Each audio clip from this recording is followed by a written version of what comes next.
O presidente Jair Bolsonaro, Reinaldo, afirma que a crise política entre ele e o presidente da Câmara, Rodrigo Maia, é página virada. Bolsonaro participou hoje de um evento em Brasília, de aniversário da Justiça Militar da União, recebeu a comenda da Ordem do Mérito Judiciário Militar.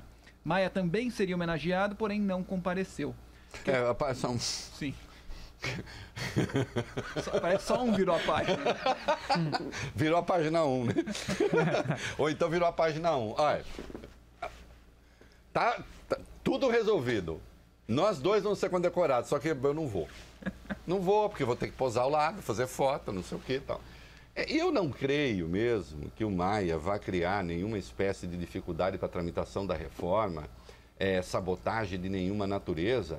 Agora, é claro que essas coisas, existe este modus in rebus, como diria o poeta latino Horácio, uma frase que eu já citei aqui, é um limite nas coisas, né? Às vezes você tem um entrevero com a sua mulher, com o seu marido em casa, né? E não adianta depois, assim, sem resolver a questão, fazer de conta que não aconteceu nada. Não, vai ter um tempo ali, tudo bem, não quer mais voltar ao assunto, porque eu tenho horror de ficar debatendo horror, porque só dá merda. Deixa, aos poucos vai indo. Agora não faz de conta da noite pro dia, oi querida, e aí, tudo bem? Não vai acontecer. Não vai acontecer.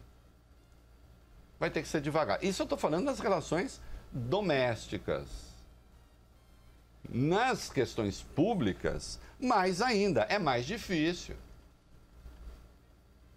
Não adianta fazer de conta que não aconteceu. Ainda ontem ele disse em entrevista que o Rodrigo Maia estava gastado por razões familiares. O que não faz o menor sentido, é um despropósito. E mais, os esforços efetivos para aprovar a reforma até agora não foram feitos. O diálogo do Bolsonaro com os partidos políticos até agora é uma lágrima. E quem fazia essa operação era o Rodrigo Maia. Utilizado, ninguém sabe por quê. Aí as coisas ficam difíceis. Continue, Fábio França. Questionado por jornalistas, Reinaldo, sobre essa relação dele com o Rodrigo Maia, Bolsonaro disse que o Brasil está acima de todos e o que aconteceu foi como uma chuva de verão. Só que existem chuvas de verão que causam estragos irreparáveis. Tem chuva de verão. Olha, eu vou lhe dizer uma coisa. Chuva de inverno costuma ser tranquila, assim, né? Mas as de verão... mas as de verão... pelo menos aqui, no Centro-Sul, né? Chuva de verão é ruim. É ruim, vem arregaçando tudo. São as águas de março fechando o verão. É pau, é pedra, é o fim do caminho. É um resto de toco, é um povo sozinho. É peroba no campo, é um nó na madeira, cai gato, né? Então ali, ó, vai tudo de aluvião, né? E aí tá lá, o Brasil está acima, tal. Como escreve o jornal Folha de São Paulo, diante do bate-boca de Bolsonaro com o presidente da Câmara, o governo reiniciou uma operação contra a crise política com mais interlocutores e parlamentares na tentativa de viabilizar projetos estratégicos. Tá mais do que na hora. Tá mais do que na hora. Né? Mas até agora a gente não sabe quem são esses interlocutores, né? Se elas contam Jobim aí, uma das melhores músicas do mundo. É pau, é pedra, é o fim do caminho. Chuva de verão. É um povo sozinho, é um caco de vidro, é a vida, é o sol, é a noite, é a morte, é o laço, é o anzol, é peroba do campo, é o nó na madeira, cai candeia, é Matita Pereira, é madeira de vento, povo na ribanceira, mistério profundo, é um queira ou não queira, vento ventando. É o fim da ladeira, é a viga, é o vão. Aliás, essa interpretação com os dois é demais. É daquelas coisas assim, vale a pena ter vivido esse tempo, né? Hoje as coisas são piores do que isso. Maia, Guedes, encontro, etc. Vamos lá, vamos continuar. Ministro da Economia Paulo Guedes afirma que houve muito ruído de comunicação em torno da reforma da Previdência, mas diz que está muito confiante de que os poderes sabem do papel institucional de cada um. Guedes deu a declaração após uma reunião com o presidente da Câmara, Rodrigo Maia, para tratar da reforma. O parlamentar ofereceu um almoço na residência oficial ao ministro Paulo Guedes e ao secretário especial da Previdência, Rogério Marinho. Guedes confirmou que deve ir à Comissão de Constituição e Justiça na Câmara na próxima semana, como já havia sido previsto. A visita ao colegiado para explicar a reforma da Previdência estava prevista originalmente para essa terça-feira, mas acabou sendo reagendada. Vamos à seguinte, porque aí eu quero comentar o bloco. Vamos lá. Líderes partidários entram em acordo com o presidente da Câmara, Rodrigo Maia, Reinaldo, para proteger o ministro da Economia, Paulo Guedes, de qualquer desgaste. Segundo o jornal Folha de São Paulo, parlamentares disseram que Guedes é a única pessoa que liga o governo ao Estado democrático e de direito. Ontem, aliados do economista demonstraram preocupação após ele dizer em uma comissão do Senado que não tem apego ao cargo. Embora tenha afirmado que não seria irresponsável de sair já na primeira derrota, aliados do ministro afirmam que o recado foi dado, principalmente pelas consecutivas falhas na articulação política do governo. Eu já disse aqui, repito, não gosto desse negócio de ficar ameaçando cair fora. O ministro, como eu disse, não ameaça, o cai não cai. Agora, teve uma passagem notável do Paulo Guedes ali na sua passagem pela CCJ, que foi a seguinte: ele explicando por que, afinal de contas, ele não foi. Ele disse: quando eu percebi, eu estava indo, em última instância, para uma armadilha. Porque estava todo mundo lá, armado contra o ministro, para constranger o ministro com questões sobre a reforma, e eu quero falar um pouco disso daqui a pouco. E aí ele disse, inclusive o partido do governo. Inclusive o PSL. Ele disse, aí sim, isso é uma loucura. Quer dizer, o partido do governo era um dos que mais estavam prontos e armados para constranger o ministro com a questão da reforma da Previdência. O ministro ele ficou incomodado porque na lista daqueles que iam fazer perguntas ao ministro Paulo Guedes, a maioria era da oposição. E ele entende que o próprio partido do presidente não fez o papel de obstruir. Não, mas ele teve uma hora que ele fala literalmente que, inclusive, o partido do governo estava ali com as pedras contra a reforma da Previdência. E, evidentemente, se você permite, numa sabatina, que a oposição tem o domínio das perguntas, você está entregando o ministro às cobras. E ele não quis. Só que não pode não ir simplesmente. É preciso dialogar, é preciso conversar. Agora, presta atenção. As questões que estavam ali presentes, elas não desapareceram.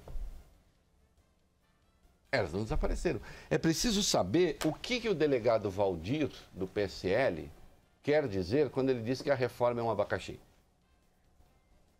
E que o governo não oferece nem faca, nem facão para descascar. O que ele quer dizer com isso? Que ponto da reforma não quer? Que ponto da reforma não se quer? O problema é que até agora não tem negociação sobre nada. Esta é a verdade. O que a gente tem é um ministro dizendo, olha, é inegociável, nós precisamos economizar 1 trilhão, ou economizamos 1 trilhão, ou o Brasil não sai do buraco, ou a gente não consegue viabilizar uma reforma da Previdência, mudar o sistema. Não vai economizar 1 trilhão, a reforma como estava já era, e agora é preciso ver o que dá para salvar. Sim, eu acho importante preservar o Paulo Guedes, mas o Paulo Guedes também tem de saber que ele pertence a uma equação que é política. Meus queridos, não existe uma política que seja a negação da política. Essa frase que parece tão óbvia, tão tautológica, aliás, é de um sujeito genial, do Zé Arthur Gianotti. Dita há muitos anos. Não existe uma política que é a negação da política. Porque política é. Entende? Quer dizer, esse é um discurso falso. É o discurso da pilantragem.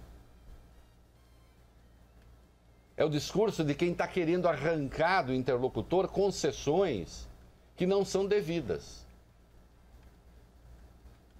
E por enquanto nós estamos nessa. Então, quando diz, bom, a crise está superada, não está, com o presidente não está superada.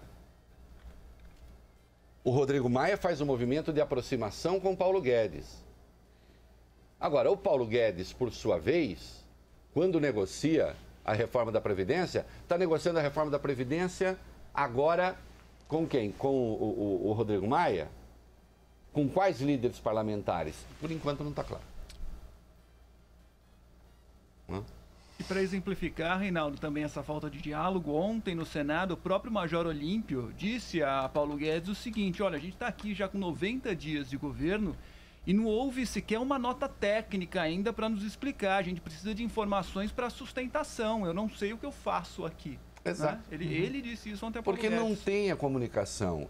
Veja, eu falei ontem aqui, é um casamento, quer dizer, o Paulo Guedes é um liberal, tem um Não houve uma reunião pensamento sequer, técnico, nada. Não. Primeiro que a reforma deveria ter sido discutida com representantes do próprio governo. Mas aí se parte do seguinte princípio, Fábio, se eu vou discutir com um político, eu já sei que eles não vão querer fazer. Tá, então eu faço uma discussão sem político. Eu faço uma proposta sem político. Só que quem vai aprovar? Os políticos. Só que esse processo já desgasta, porque eles já se sentem desprestigiados. Eles vão querer dar sua contribuição. Eles vivem do voto. Se antes já era difícil, com as redes sociais fica um pouco mais difícil. Uma coisa que nós já falamos aqui. Que o monitoramento está sendo feito em tempo real. Sim. O eleitorado não é mais um eleitorado meio difuso, que você... Não, é um eleitorado que está ali, o tempo inteiro mobilizado. Ah, isso é bom para a democracia? Depende. Se você se transforma numa corporação que patrulha o político e não deixa e não permite que ele respire, não é bom para a democracia. Só que eles empurraram a coisa para isso, né? Eles se elegeram em razão disso. E aí cabe uma pergunta aqui. E nós vamos ter que voltar a esse assunto. Será que o Bolsonaro sabe ser Bolsonaro sem crise?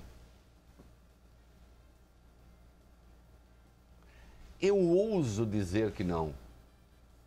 Porque ele nasceu da crise. E ele é uma personagem talhada para falar coisas no meio dessa crise. Há essas figuras que têm grande voz quando você está na terra arrasada.